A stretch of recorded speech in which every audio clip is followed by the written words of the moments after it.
Hey everybody, Atomic Phil here, and today we'll be going over my thoughts on the Funkon 2 reveals. So let's get into it.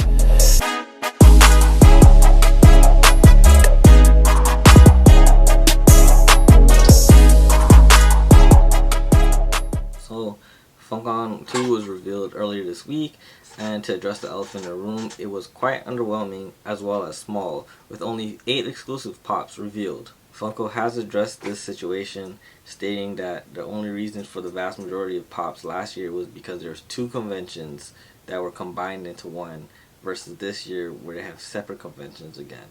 Still, given that we only got 8 pops or 8 Funko products and exclusives for ECCC, it is still a bit underwhelming, and 4 of them being sodas and 4 of them being pops. Now don't get me wrong, I really enjoy Funko sodas. I have a few in my collection and they are very exciting, especially when you get a chase.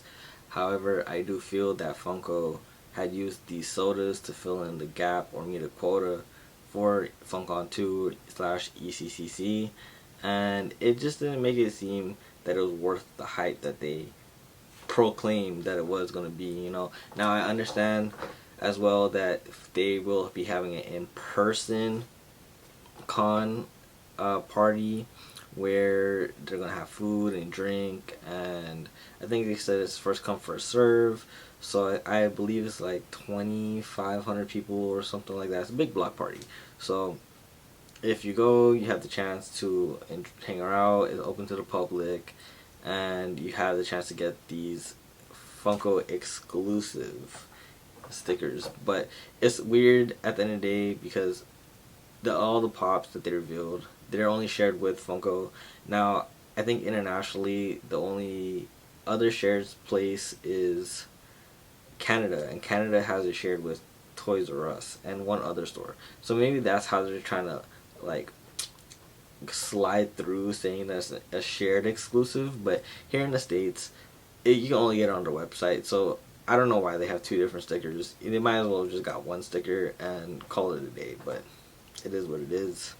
But on to the reveals. Now, 4 of them were pops, 4 of them were sodas. They have the She-Hulk, which is cool because the She-Hulk episode is coming up and being aired out.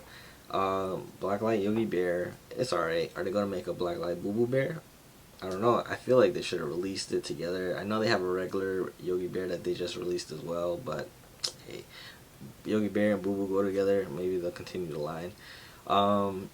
Jimi Hendrix is cool. Thought they could have done a Blacklight because the ones that they did reveal for regular pops, they have 2 different versions of Blacklight. So I feel like they could have done 2 different versions of soda Blacklights.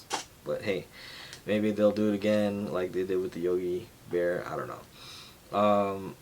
And for the pops, they had, the lemon scented pop.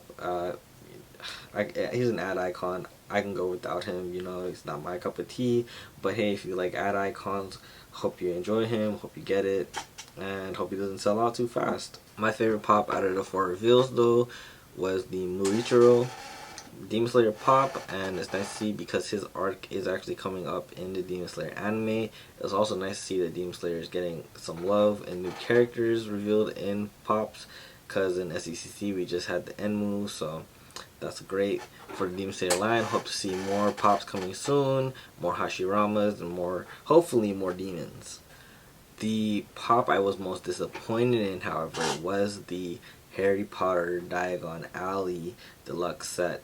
Now, in my own opinion, I don't think if you have a diorama set or any kind of set that is placed to have a lot of pieces that put together to create some kind of scene or image or moment, I don't believe that it should be a con exclusive, solely for the fact that for those collectors who do collect the set, most of the sets are not, con exclusive. There may be exclusive to certain vendors, and those vendors will restock on these pieces that go together to create this image.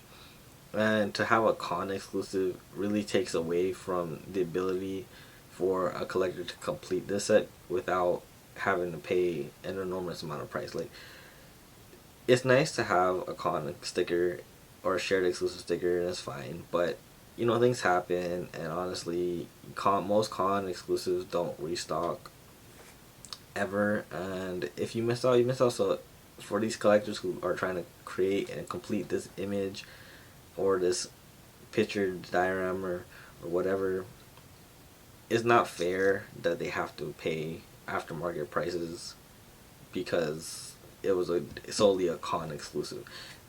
It just doesn't make sense for me, and that's just my opinion. I think Funko should change that, but hey, it is what it is. I do, however, enjoy the TMNT Power Ranger crossover. The Shredder as Green Ranger was a really cool concept. I kind of called that he would be Green Ranger because Green Ranger was pretty much the antagonist in, you know, the beginning of Power Rangers. So, you know, Shredder here and there. I am excited to see what other exclusive characters are going to be Power Rangers from TMNT. So let's wait for that. Hopefully we see some in NYCC. And lastly, we're going to go over the Funko 3-liter soda that was revealed. Now, if any of you caught the Funko live stream, they actually opened up the Iron Giant 3-liter soda, and boy oh boy, wasn't that a struggle. Now, I don't know if they just need some room for improvement because this is the first time they actually made this soda, but you think they would have an easier way to open it. The two women on the live stream, they did struggle to open up the seal tab, and then after one did get the seal tab off, it was really difficult for her to get the bottom off. It actually took both of them to get the bottom off just so they can get the soda out. Now, don't get me wrong, the soda looks great. It is a nice figure to have, but the bottle itself, it just doesn't look nice to display, in my opinion. It's just all red.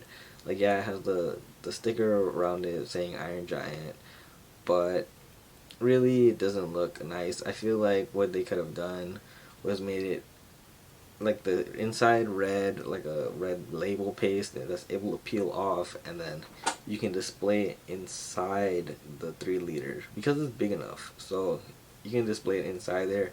And maybe on the inside, when you pull the red label off, it has like a sort of image or something that depicts from something of the movie on the inside, just inscribed.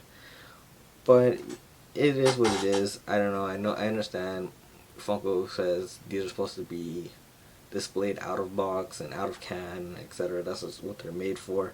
But there's so many in-box collectors and like people who like to display things in the box that you think a nice 3-liter would be clear so people can display it. I think they really excel in making these cartoon Funko sodas come alive a lot more than anime characters or like real life characters or people or actors, because these sodas for cartoons, they can put so much more detail and it just looks much more closely to the actual character that's on the picture or that's even in the movies that we see, rather than these anime characters who they're trying to make it look cartoony, or these people that they try to make it look cartoony and then but similar and try to have them have detail.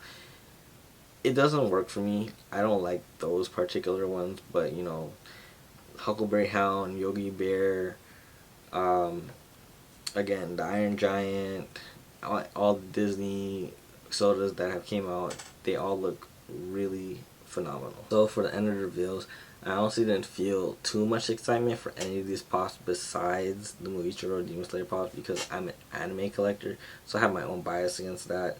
But honestly, you know, like I said, the Iron Giant 3-liter soda, it's a great concept. They definitely have room for improvement given that it did take 2 minutes to open the entire pop, like, and they were struggling so hard on camera. So I don't know what they're gonna do to fix that, but hopefully they do. I take things with a grain of salt. Like, yes, they did only reveal 8 pops or 8 products exclusive to Funkon 2, but there are other conventions coming up, D23, NYCC, and LA Comic Con, so hopefully they make it up to us and have some really nice exclusives in those bigger cons. But that's all I got for you guys today. Those were my thoughts on Funkon 2 reviews. Drop a comment and let me know if you guys will be picking up any of these exclusives. Until next time, guys. See ya.